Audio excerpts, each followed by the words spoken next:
Ladies and gentlemen, welcome to our new podcast show. It's called the Invite Me In podcast show with the experts in education. This is Dr. Jocelyn Taylor. This is my colleague and my wife, Brittany Taylor Brock, and my name is Jonathan Brock. We have brought this together because this is where experience and passion heal. That's why we're here. We're going to share with you a little bit in our kind of inaugural introductory podcast, a little bit who we are, why we've brought this company together, why we're going to have these conversations over time, and the types of things that you will learn in these podcasts and can contribute to. Dr. Taylor, would you start out and share us a little bit why? I wanted to add just one thing. Oh, please. This is not about what they will learn, not totally about what they will learn, but what we have learned while working with schools and consulting with school districts. Mm-hmm. We have some rich, unique takes on traditional topics that you will want to hear. So, as we said, ladies and gentlemen, this is Dr. Jocelyn Taylor. Jocelyn, would you introduce yourself and tell our audience why you're here and tell us some aspects of your career? I would be happy to. Okay. I am Jocelyn Taylor, Dr. Jocelyn Taylor. My experience started when I was a speech language pathologist in a school district, and my interest was in children with autism. So I understand the culture of autism, the nature of autism, and I love those kids. I do want to tell you why I got interested with children with autism. One day, I was sitting in my office waiting for two of my students to come and have their therapy session. And their mom came in the door, and she had a little smile on her face, and she said, "Oh, Mrs. Taylor, I have to tell you something." Now, these boys were about in 6th grade, and they were twins, right? Twins with autism. She said, "We took the boys to the pet store last night, and we bought them some pet turtles." And they named the turtles Wizard and Mrs. Taylor. And right then, I knew I loved kids with autism because I had a turtle named after me, and none of my children thought I was relevant, so I could say, I have a turtle named after me. Oh, so I love that. I was hooked into the field of autism. That's sweet. So I talked about my experience with autism. I've also most recently retired as a director in Davis School District, a very large school district with lots of kids with disabilities, and lots of diversity. And you were the Director of Related Servers. Director of Related Services. So that includes people like speech pathologists, school psychologists, OT, PT, vision, hearing, audiology. So we had a lot of diversity in our roles and responsibilities. But we discovered a diversity that the reader or the listener here would not expect. And that's what we want to be talking to you about. So, is that enough about me? Do you have any questions about me? There is actually more Dr. Taylor is leaving out. Dr. Taylor is a national keynote speaker across the United States for autism. And she also has an award named after her. What is that award called? It is the Autism Council of Utah Jocelyn Taylor Educator of the Year Award. Yes. I'm proud of it. Absolutely. Thanks for bringing that up. We're honored to work together, to say the least. Thank you, Dr. Taylor. Yeah. Brittany, would you introduce yourself to our audience and talk about your credentials and experience and kind of what's got you here? Sure. Well, I'm by trade a speech language pathologist, and I've worked in the education setting and in the medical setting. And I currently am a supervising speech therapist, so I supervise new speech language technicians and paraprofessionals coming into charter schools, and I help them set up their departments. In addition to that, I have experience with the Utah Professional Development Network, and I provided professional development to the state of Utah upon request for 5 years. Most notably, I did social stories and the Speech Language Technician Institute for 4 and 5 years. And let's see, I also worked in, what else have I worked in? Where do we start? I don't know. Did you say the medical community as well as So education? Yes, I work in skilled nursing facilities, and I work with patients who have communication disorders with concomitant psychological disorders as well. So that's interesting. One of the things Brittany is leaving out is she is also recognized in the state of Utah as an expert in speech-language pathology, special education compliance, critical communication, other things. She's sought out after. These two women are literally two of the most valuable educators I've ever met.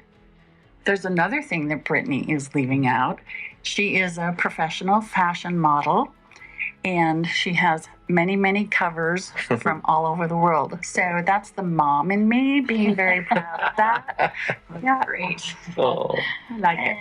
thank you, Jocelyn. Brittany, thank you for introducing yourself and your credentials. And yeah. Jonathan, my love, Yes.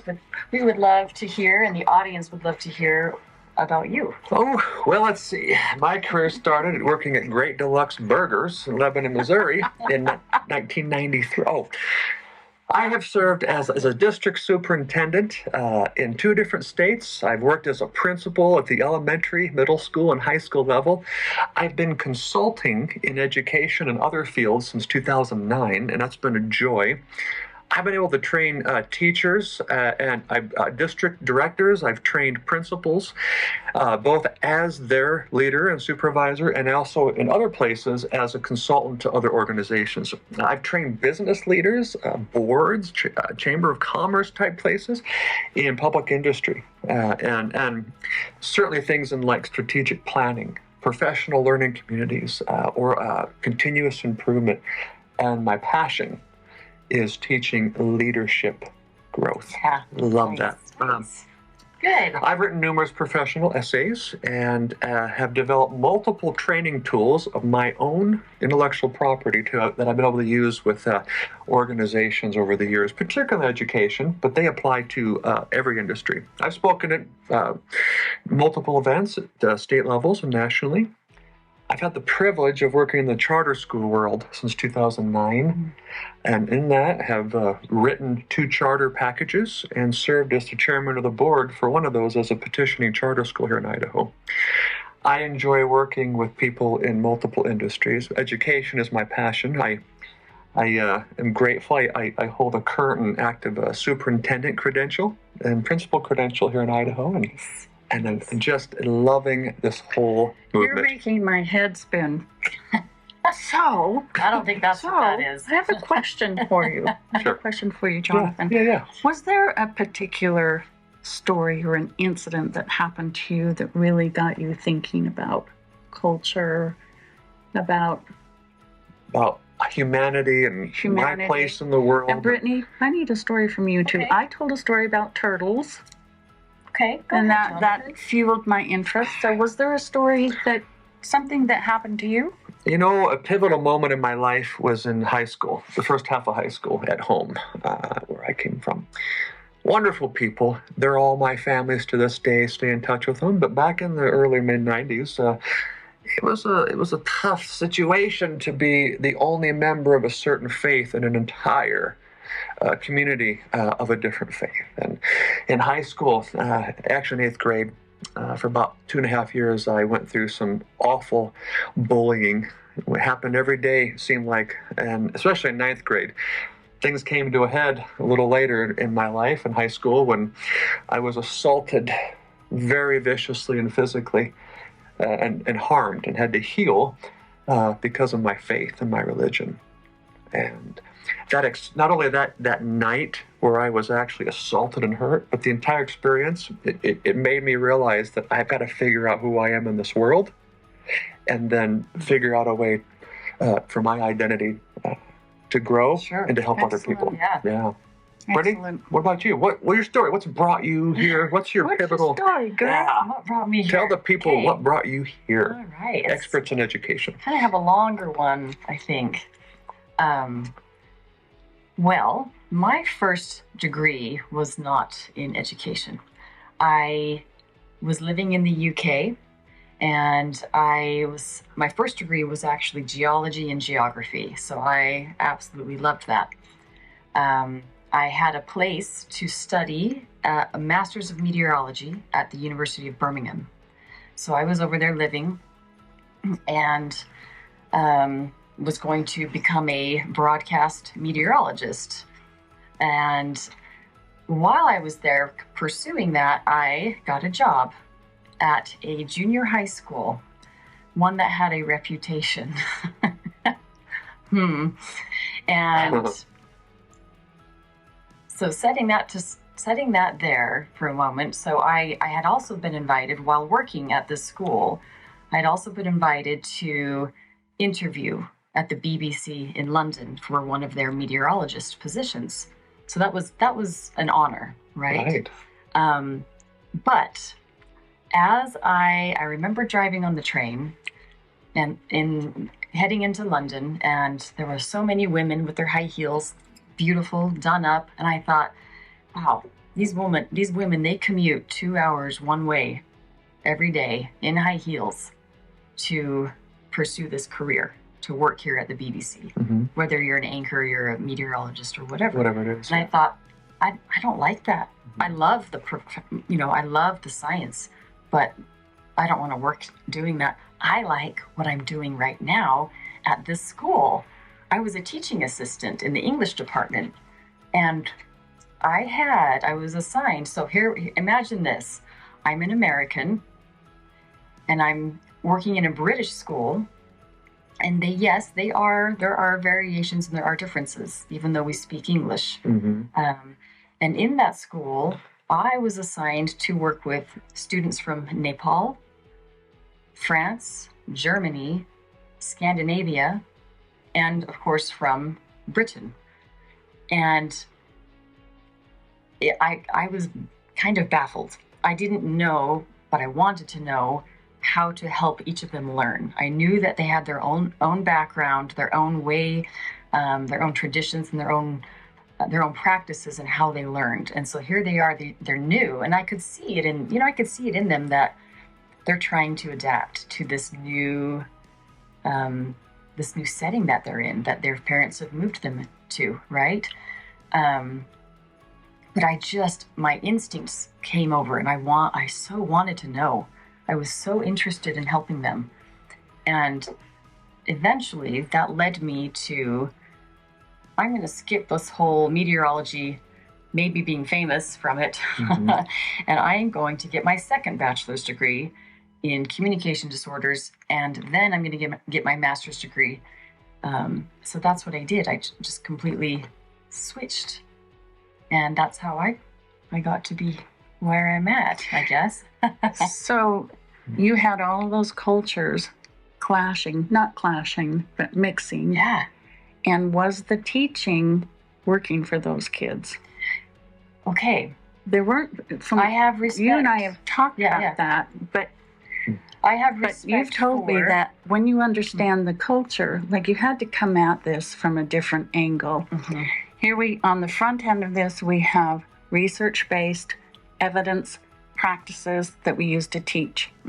But when you understood you're an American with a set of cultures, you're in England, which has a very different mindset, and then you have all of these children coming from different cultures, you had to work at it from an individual perspective. Yes. That's what you've told me. Yes. Is that right? Yes. And one of the things we're hearing from especially your story, and even mine, these three stories have shaped us, and it's shaped a major part of our professional attention right now. We're going to get into that later in this and the next podcast. Thanks for sharing your stories, lady. This is wonderful.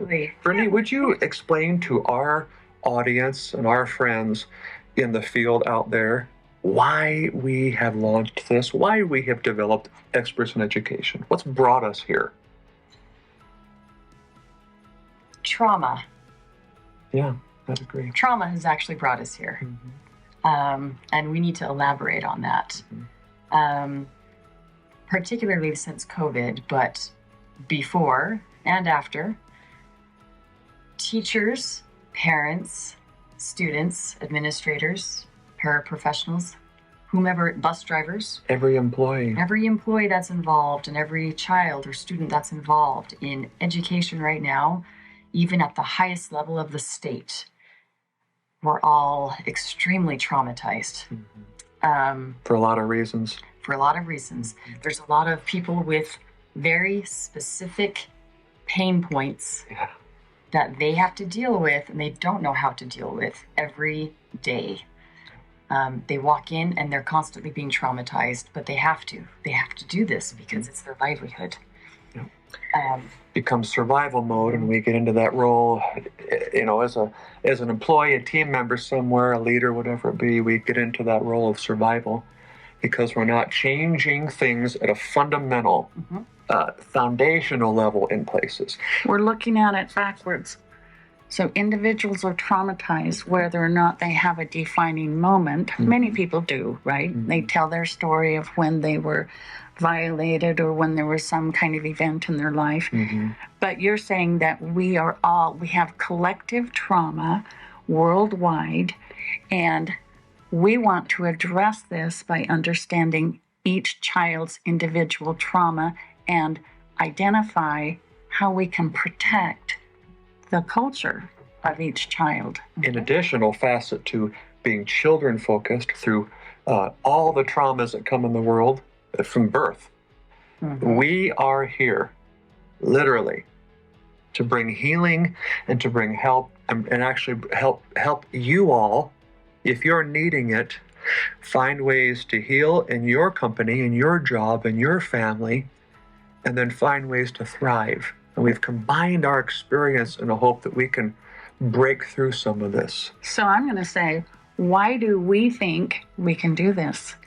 Because we've done it. Absolutely. We have had several case studies that have revealed to us that our approach and our perspective is life-changing. Life-changing for the professional and life-changing for students. We're kind of excited about what we have discovered. But we've also talked about one of our reasons we exist as a company, as a team. Everybody has pain points in your family, in your personal life, professionally, as a leader, a teacher in a classroom, whatever industry you're in. They're pain points. They don't get addressed, and then they get scabbed over, and then you become ill. We are here to address your pain points and then to bring some healing and solutions to them. I would say that's one of our foundational reasons we exist as a team. Something else, as you two are talking, that I want to tie together.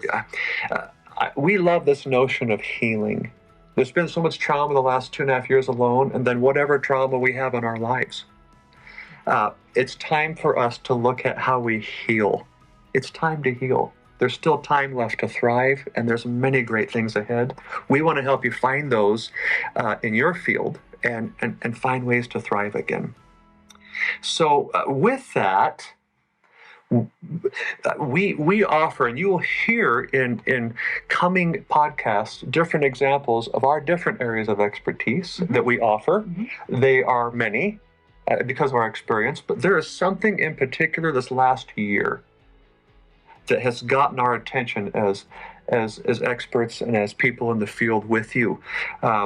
Let's talk about that. What has gotten our attention over the last year that has actually blown up and has become our this is the fountainhead of how to help people in the world, regardless of where they're from.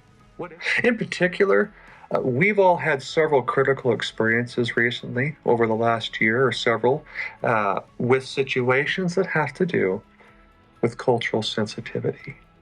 We have realized that cultural sensitivity, people have made a lot of progress with that. We're actually farther behind than ever. in 2022. What do people think of when they hear culture? What do you think of? They don't think of what we think of. They think of Race? skin color, right? Ethnicity.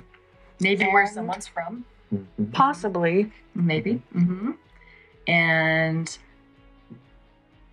that's it. That's it. It's a very limited viewpoint.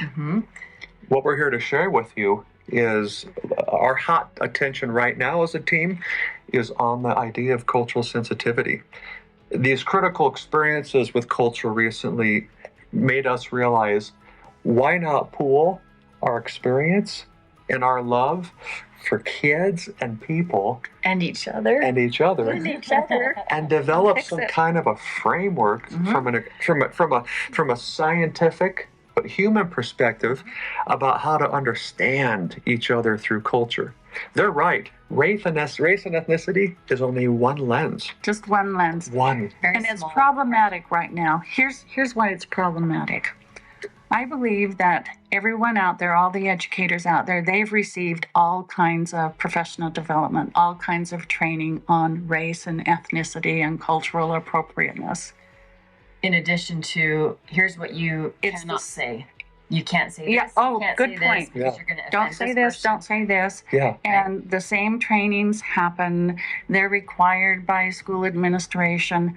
But what they have not had training on is the depth of what culture really is and how to protect each of those cultural layers in a child. So can I share an experience that has happened Sure. in a large school district? Mhm. I was involved with this. There were over 200 incidences of racial harassment and horrible experiences that were recorded. The Department of Justice had to come into this school district and take it over, charge $3 million, and investigate all of these stories, all of these incidences. The bottom line is that the DOJ said, you, school district, you are racist. That is what happened. But here's the bottom line.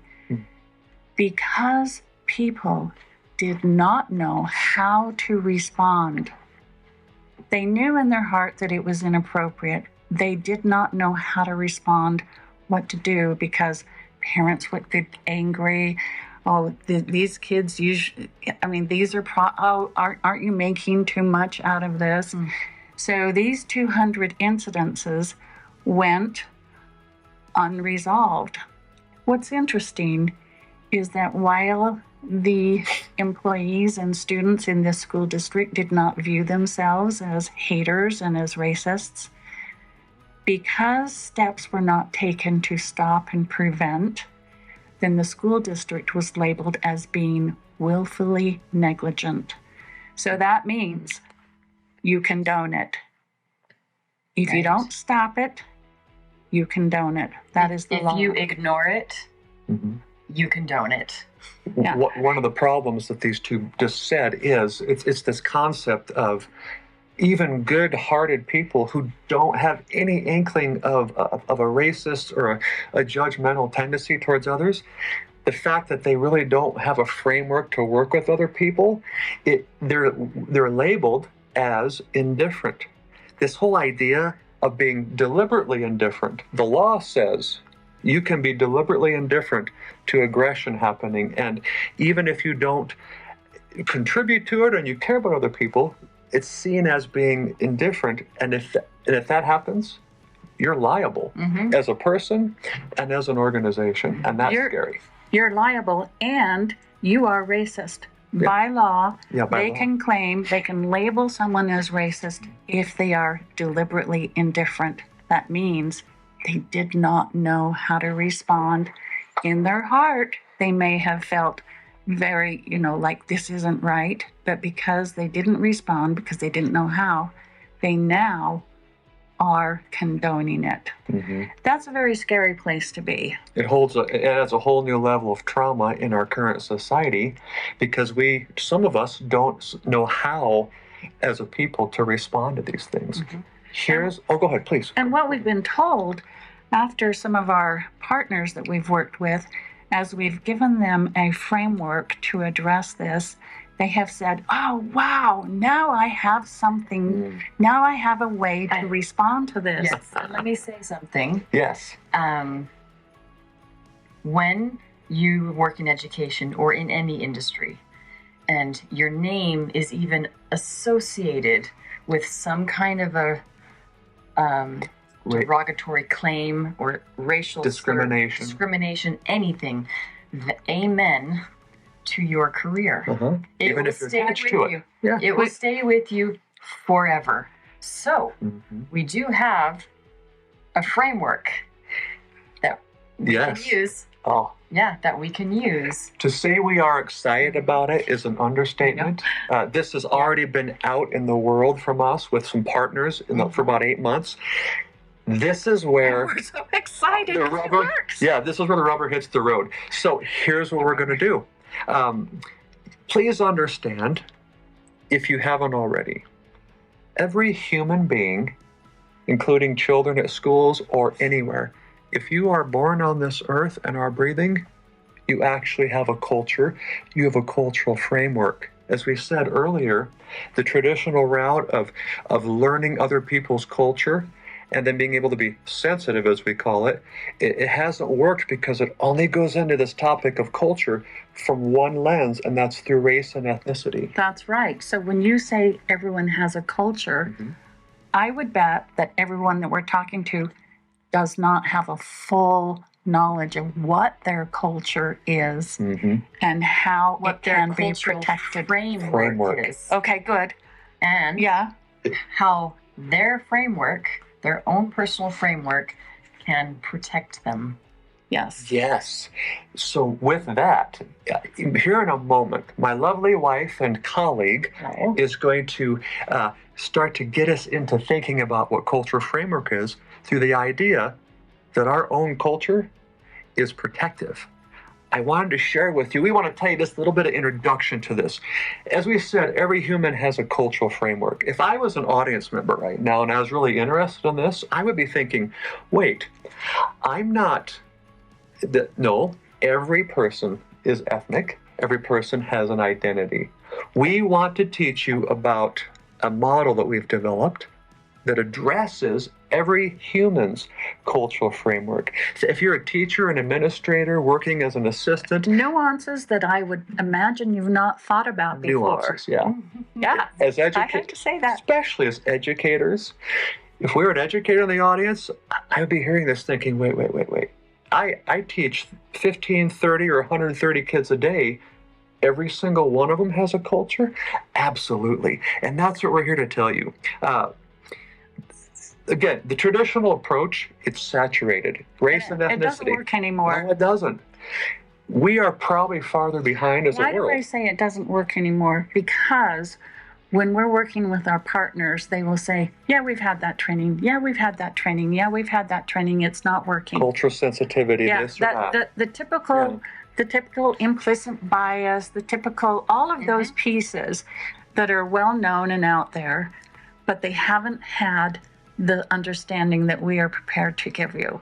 Did I just butt in? Have we said the name of what we're going to? Our model that we've developed and it is our property. It's our acronym. This is exciting. People already love this little acronym. Here it comes. We're going to have you introduce it because it was you put this little acronym together. Well, you helped put it together. Well, it was a joint effort. Okay, so I'll say it.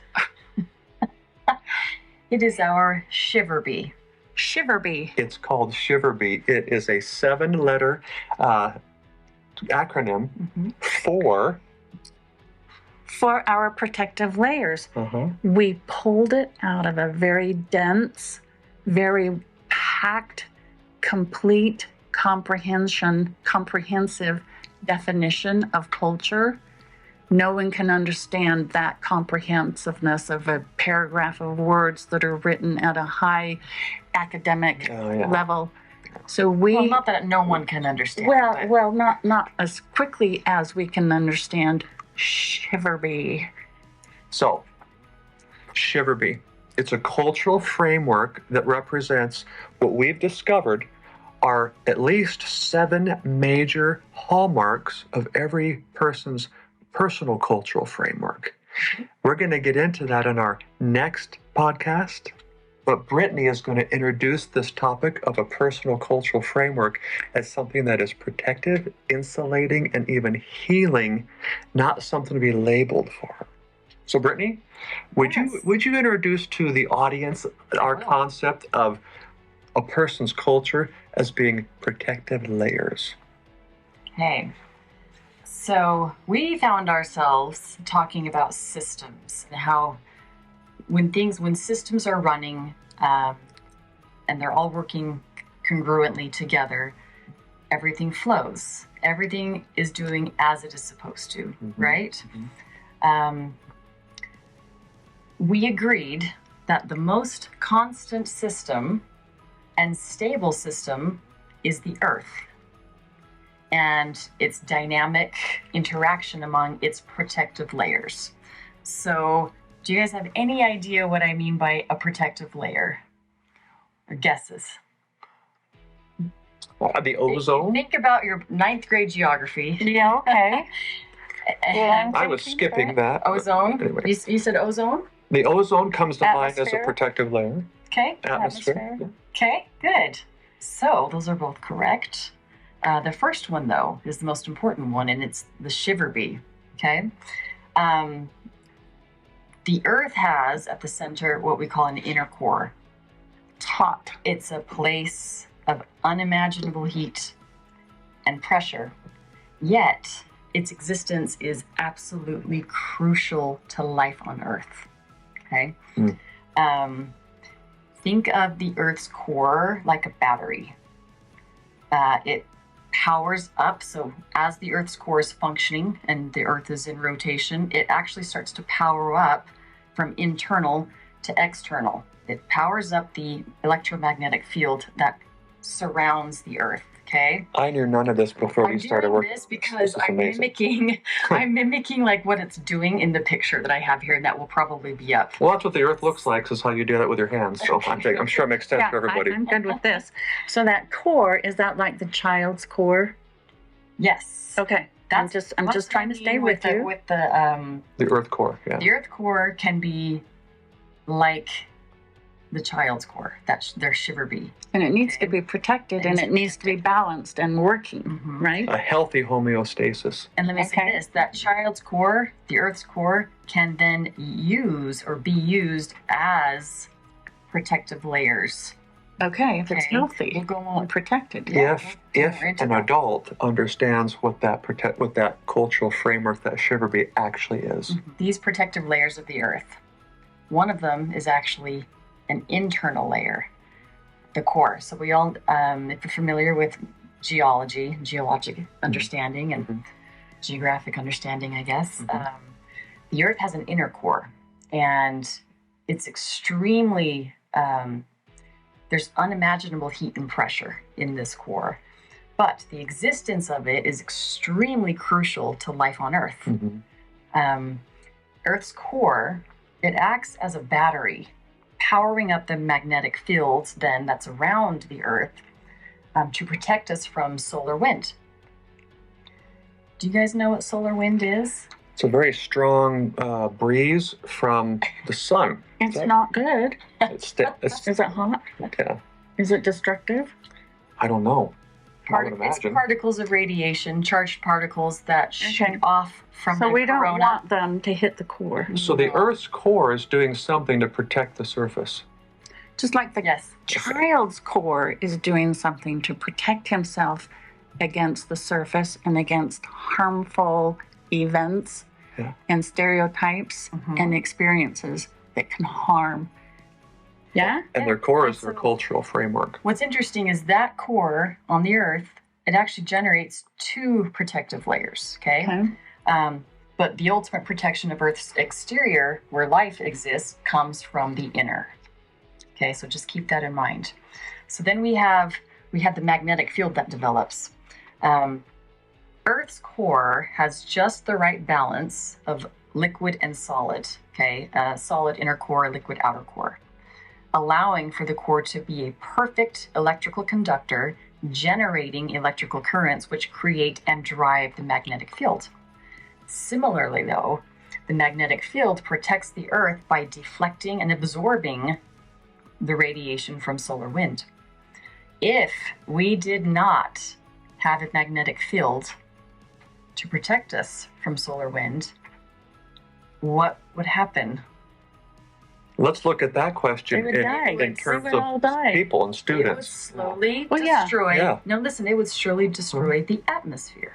That's true. Which the we need. atmosphere, the atmosphere now is another protective layer that has developed from having an inner core, from having a magnetic field. Then the magnetic field allows the atmosphere to form around the Earth as a third protective layer. That's where life can grow. That's where we thrive.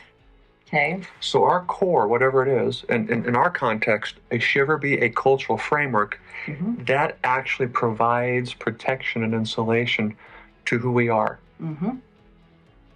That notion right there is at the heart of what we are doing in our shiverby model, in our training and teaching of that.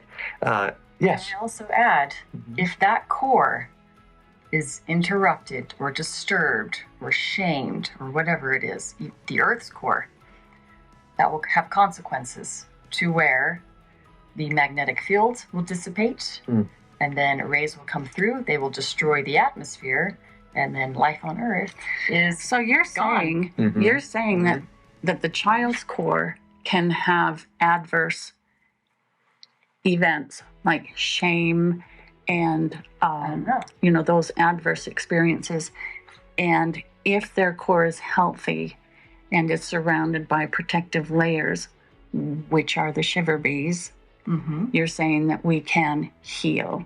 It's where our experience and our passion, I mean, we're clearly passionate about this, Mm-hmm. heal. That's what we're about. Friends, in our next podcast, we are going to get into the depth of the definition of shiverby, all 7 hallmarks of it, and Brittany's going to continue to help us walk through this metaphor of the Earth's core and the layers on the Earth. We are here to be protective layers to you as educators, as people in your field, whatever it is. That's why we're here, is to heal and to help you not only find joy again in what you do, but to thrive in it. There is so much good ahead. Thriving is ahead. We get to rewrite our life all over again in a way. We're here to help you. In our next podcast, we're going to get into shiverby. We promise you, you don't want to miss this one. That next cast, it will change your perspective It will. on how to interact with humans because of this 7 hallmark shiverby. We're looking forward to it. You're going to love it. This I is love where it. experience and passion truly come together to hopefully provide healing. We look forward to seeing you next time. Thanks for joining us on our inaugural podcast show, Invite Me In, with experts in education. And this is truly where experience and passion come to heal. And where we get to hang out and make fun of each other. Yes, Oh, that's the part you don't see on screen, is that we love each other, right? Say, you know how it is. You love I me. love these two. You Yes. say you love your I mother-in-law. love you, You love See your you next time. mother-in-law. and I love my mother-in-law There we go. and my colleagues. Take care, guys. We'll see you soon. Bye. Bye.